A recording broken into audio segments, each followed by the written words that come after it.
Does anyone else not like Bandai Namco? I feel like a lot of people don't like Ubisoft or EA as publishers, but I feel like Bandai Namco is a lot worse. I mean, they just are known for just churning out a lot of bland 3D arena fighters, mediocre games, besides Tekken and Tales of, but those are actually made by them. A lot of their other games, they just, own the IP, but then a whole other developer makes the game, like with Dark Souls or the Dragon Ball Z games. The Tales of series, though, that is theirs. That is made by them. That's in-house, I guess. And it's crazy to me how we're over 2 years after Tales of Arise, their newest game. After that game launched, if you would have asked me how I felt about the series, I mean, it was the best. I would say we were probably in the best state that the series had been in. I mean, it was the first simultaneous launch with Japan and the US.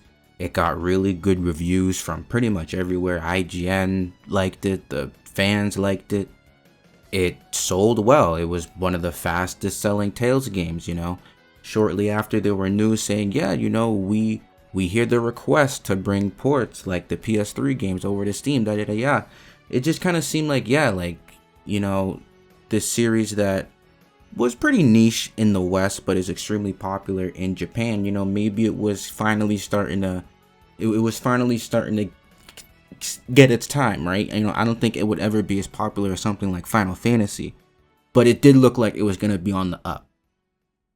2 years later, all we have to show after that is another port of Tales of Symphonia, which, I get it. That's basically their Final Fantasy VII, the Tales of equivalent of Final Fantasy VII. It's the fan favorite.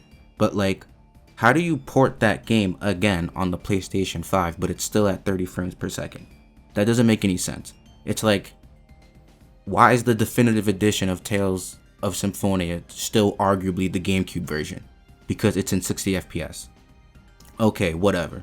Where are the ports for Graces F, Zillia 1 or 2? These are PS3 games that have been locked to that system for so many years now. Even before Arise came out, people were asking hey, where are they? Is it that hard? I don't know. I guess PS3 architecture is annoying, but it's been goddamn a decade. So it's can we at least get Graces? Can we at least get Graces? Zillia 1 and 2, I'll be okay. Graces, though, genuinely one of the best JRPGs or action JRPGs of all time. Why is that not on Steam? Why is that not on PlayStation so I can get more trophies? These are no-brainers, Also, the 2D Tales games, Tales of Rebirth, Tales of Destiny 2, and the Tales of Destiny remake, the PS2 2D Tales games. I'll probably have gameplay of one right now. I understand, those are even more niche than the 3D ones, right? I understand that it probably wouldn't sell well. But at the same time, those are mainline games in the series. And not only are they mainline games in the series, they are arguably some of the best games in the series, especially the Destiny remake. Imagine if Final Fantasy 7, 8, and 9 were just not in America. That's pretty much the equivalent of the Tales of, you think what 7, 8, and 9? Those are some of the best classic games of Final Fantasy. Yeah, exactly, right? You would think that eventually, they would be brought over. I don't need it to be dubbed, just translate the game. I don't think it's impossible, especially because fans have already completely translated the Destiny remake. And we're probably months away from Destiny 2 being completely translated too. And these aren't they only translated the menus, they only translated the story, but some other elements are left out. These are full 100% translations of the game. Even the little NPCs that you talk to in the hub world or in towns, they're all translated. Every single element of the game is translated. That takes a lot of work. And the fact that we're about to have 2 of those done before any official means of a way to just spend money and buy these games and play them on modern hardware. Again, I get it. They're 2D JRPGs from a series that's already niche. I get it. But am I crazy for thinking that we should be able to play those over here in the West? Am I crazy for thinking that? Let me know. And then, right, Tales of Arise, 2 years silence, and then we get this DLC. This $30 $30 expansion is what they call it.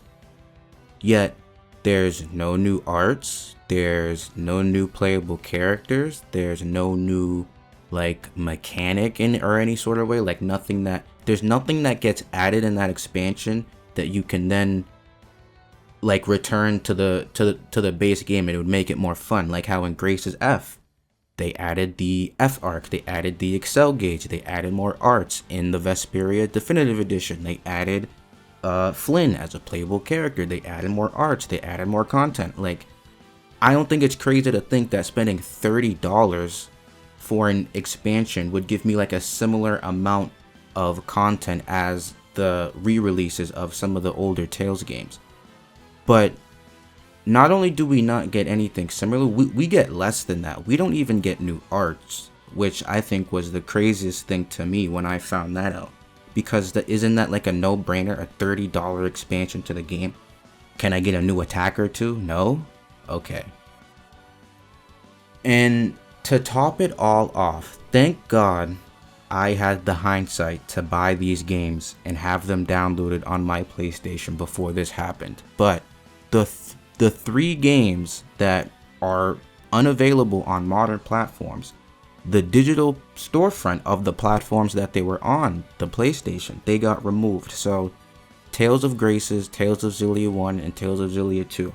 I think you can buy them through weird means. Like, I'm pretty sure you can buy Grace's F and Xillia in a pack, but you can't buy Xillia 1 and 2 in a pack, but you can't buy any of them separately. Like, it's really weird how they're doing it now. Basically, either way, the fact that they would even delist any of the games from the online platforms unprompted, out of nowhere, for no reason, like it makes no sense. It just, like, are they trying to erase the series in the West after applauding it for being one of the fastest selling in the series? Like, are they trying to gaslight us into believing that like Arise wasn't successful after they released a DLC for it, a DLC that nobody asked for? I'm pretty sure they themselves said that Arise wouldn't get any DLC, but then they released the DLC. It's the worst expansion to any Tales game ever. Like, it just blows my mind. It just blows my mind, because I don't think it would be hard to capitalize on the success of Arise or the series in general. Like, after Arise came out, okay, we port Graces and Xillia 1 and 2. People discover, wow, Graces F has a really good combat system. Then maybe you remake a game. You know? Everyone's getting on this remake, remaster trend. Where's the Symphonia remake? Where's the Abyss remake? You know? Where's you get what I'm saying? Like, why are we afraid to like just dig back into our history? Like, there's so many great Tales of games that are just stuck on old hardware, like either the PS2 or the PS3, and we can't play them just because Bandai thinks it won't make them enough money. It's like, oh my god, it pisses me off. It grinds my gears. Enough for me to make this video, but let me, I usually say, oh, let me know what you think. Listen. I just want Bandai hate in the comments. Let me know how much you hate Bandai. I don't want to know if I'm wrong. I don't want to know if I'm right. I want to know why you hate Bandai Namco. Let me know your favorite Tales game, something like that, cuz this is just unacceptable. This should be illegal to just do this to us Tales fans. But that's it. Thank you for watching.